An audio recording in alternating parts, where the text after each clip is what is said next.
जय श्री हरि विष्णु भक्तों। आज हम जानेंगे चैत्र पूर्णिमा का महत्व और पूजा विधि। भक्तों, आप सभी का स्वागत है आपके अपने चैनल धर्म गाथा 77 में। चैत्र मास की पूर्णिमा को काफी शुभ और पवित्र माना जाता है, क्योंकि इस दिन श्री सत्यनारायण भगवान का विशेष पूजन होता है। मान्यता है कि जो भी साधक इस दिन विधि पूर्वक व्रत रखकर सत्यनारायण कथा का पाठ या श्रवण करता है, उसके जीवन में धीरे धीरे सब कार्य सिद्ध होने लगते हैं, पाप बाधाएं दूर होती हैं और परिवार में सुख समृद्धि बढ़ती है।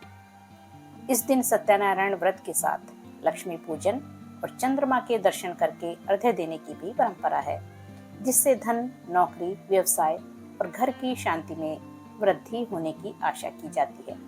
कहा जाता है कि इस दिन किए गए स्नान, दान और पूजा का फल कई गुना अधिक बढ़ जाता है।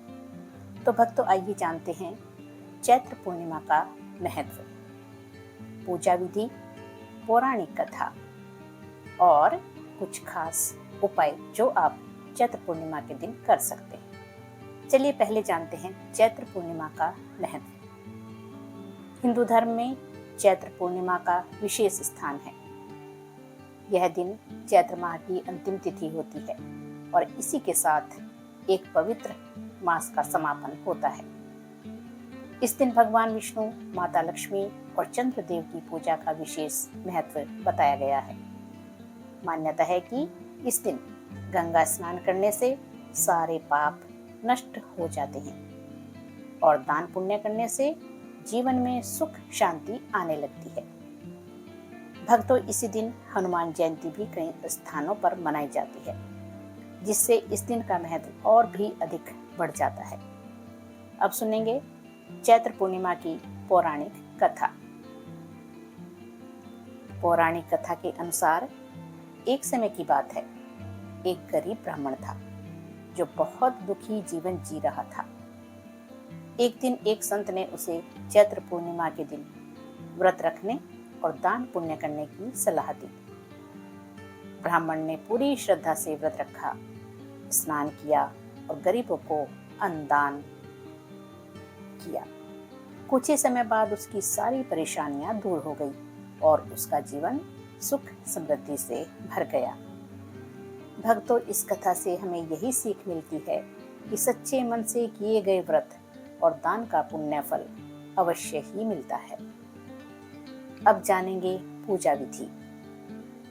चैत्र पूर्णिमा के दिन सुबह जल्दी उठें और स्नान करें, और यदि संभव हो तो गंगा या किसी पवित्र नदी में भी स्नान करें। साफ सुथरे कपड़े पहने, घर के मंदिर में दीपक जलाएं, धूप जलाएं। अब जानते हैं पूजा की विधि। भगवान विष्णु और माता लक्ष्मी की मूर्ति या तस्वीर रखें, उन्हें फूल, फल, मिठाई अर्पित करें, चावल और रोली से तिलक करें, धूप दीप जलाएं और मंत्र का जाप करें। मंत्र है ओम नमो भगवते वासुदेवाय, ओम नमो भगवते वासुदेवाय। इस मंत्र का जाप अवश्य करें। रात्रि में चंद्रमा को अर्घ्य जरूर दें। अब जानते हैं चैत्र पूर्णिमा के दिन हमें क्या करना चाहिए।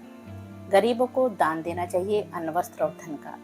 गाय को हरा चारा खिलाना चाहिए, जरूरतमंदों की मदद करनी चाहिए और घर में सकारात्मक वातावरण बनाकर रखना चाहिए। अब जानते हैं क्या नहीं करना चाहिए। किसी का अपमान नहीं करना चाहिए, झूठ और छल से बचना चाहिए, क्रोध और नकारात्मक सोच से दूर रहना चाहिए। अब जानेंगे विशेष लाभ के लिए क्या उपाय करें। शाम को चंद्रमा को दूध और जल से अर्घ्य दें। घर में दीपक जलाकर भगवान से सुख शांति की प्रार्थना करें। जरूरतमंद को मीठा दान करें। इससे जीवन में शांति, धन और सकारात्मक ऊर्जा आने लगती है। तो भक्तों, यह थी चैत्र पूर्णिमा से जुड़ी पूरी जानकारी। अगर आपको यह वीडियो पसंद आई हो तो लाइक करें, शेयर करें और चैनल धर्म गाथा 77 को जरूर सब्सक्राइब करें। भक्तों, फिर मिलेंगे एक नई धार्मिक जानकारी के साथ। तब तक के लिए जय श्री हरि विष्णु, जय माता लक्ष्मी, हर हर महादेव, जय श्री हनुमान। हर हर महादेव।